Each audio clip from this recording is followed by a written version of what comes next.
Okay, welcome back guys. As I promised in one of my previous videos that I will make a video on histograms, a detailed analysis of histograms. So today we will do that. And to do that, of course, we will go to the to the RStudio. Let me just share my screen with you guys. Okay, so I'm sharing my RStudio screen with you people. So okay, in the previous video, I told you what we can do is we can load the data into a file using read.csv function. Sometimes we don't want to do that. Sometimes we are like lazy, and I am lazy, of course, most of the time. Again, it's a joke. So, anyways, sometimes we are lazy, and let's say we have an Excel file or something. Let's say we have an Excel file like this. We have all the data values here, and I don't want to type read.csv. I just want to do copy and paste. What I do is let's select the first column, the third column. Let me go and let me just type scan. Now press enter and I paste everything. Now I have copied everything, the entire column in my Excel sheet into this variable A. And A now contains all these data values. A neat shortcut, a trick of a kind. So anyways, moving on. So in previous video I discussed like we can create we can check the distribution of data using hist. Let me just press enter. Let me pass on the number of bits is like 20.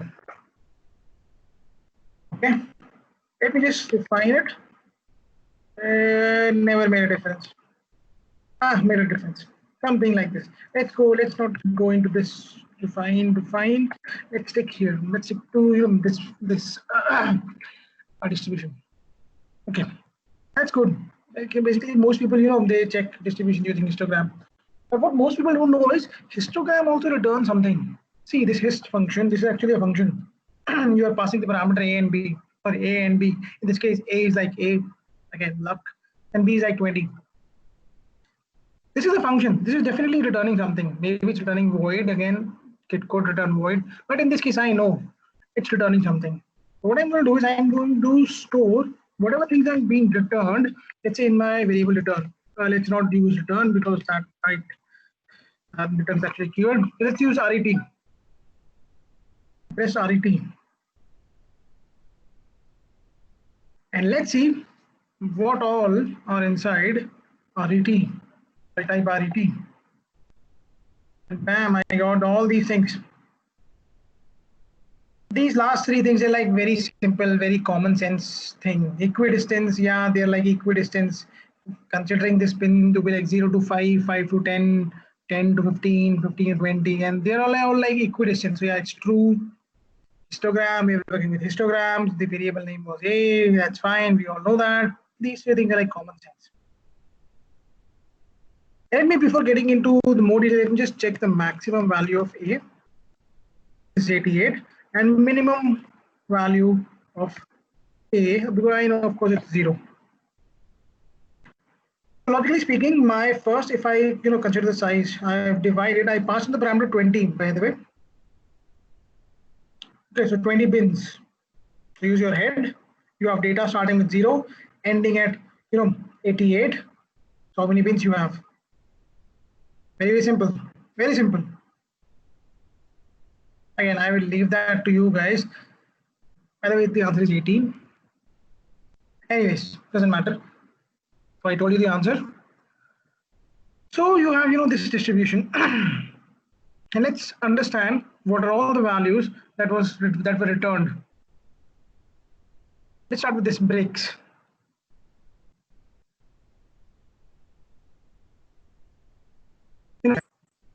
The bin, starting bin and the ending bin. For example, the first bin is like 0 to 5, 5 to 10, 10 to 15, 15 to 20, 20 to 25. And this is what is the meaning of breaks. Right? Let's go to count. Again, histogram works on the basis of counting. They count. For example, let's consider this bar, this lone wolf, by the way. So the number of data values between 0 and 5 in this case I know is like 4. This, of course I can see it from the figure, it's around 4. and this is like 1. This is like, I don't know, 3. More than 5, more than 5. I don't know what's the exact number. Sometimes you want to, count the exact number. Sometimes you want to count the frequency basically of the numbers, but lying between 0 to 5. In this case, in this bin. So this number, this dollar count gives you that. This counts, sorry. And to access that, what you can do is RET was the name of the variable, dollar counts, and you will get all the count values. Similarly, you can generalize. You can type breaks. You can type, anything, density or mids. We'll come to those values. Let's ignore density for a moment. Let's go to mid. Mid value again is like common sense. The first one was like 0 to 5. What's the mid value between 0 to 5? It's 2.5. Next one was 5 to 10. What's the mid value of 5 to 10? It's 7.5. This is nothing but a mid value. Density. Let's come to density. To understand density, I would suggest you go to a good video on YouTube and learn about probability distribution function, probability density, random variable, and all those things. I will not be able to get into too much depth, but let me just give you a hint. Again, to understand, completely understand density function, probability density function, you have to take a course on probability. So let's see. Let me just do something.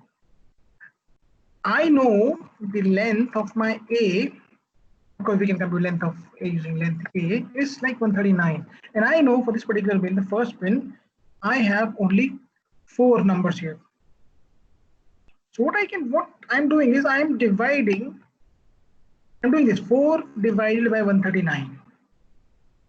Meaning the number of the frequency of the numbers lying in this range 0 to 5, and I'm dividing by the complete list of numbers. Then I press enter, I get something like this. Some of you might, I don't know.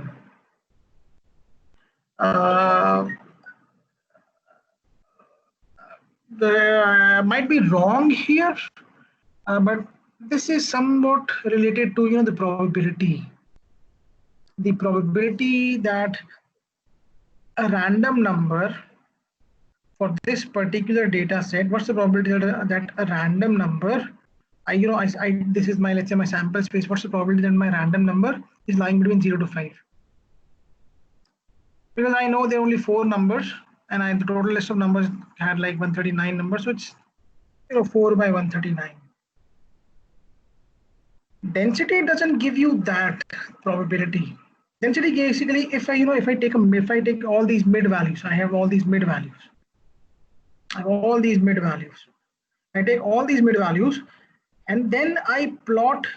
Let me just take a screenshot. Let me go to Paint first. Okay. Let me just zoom in.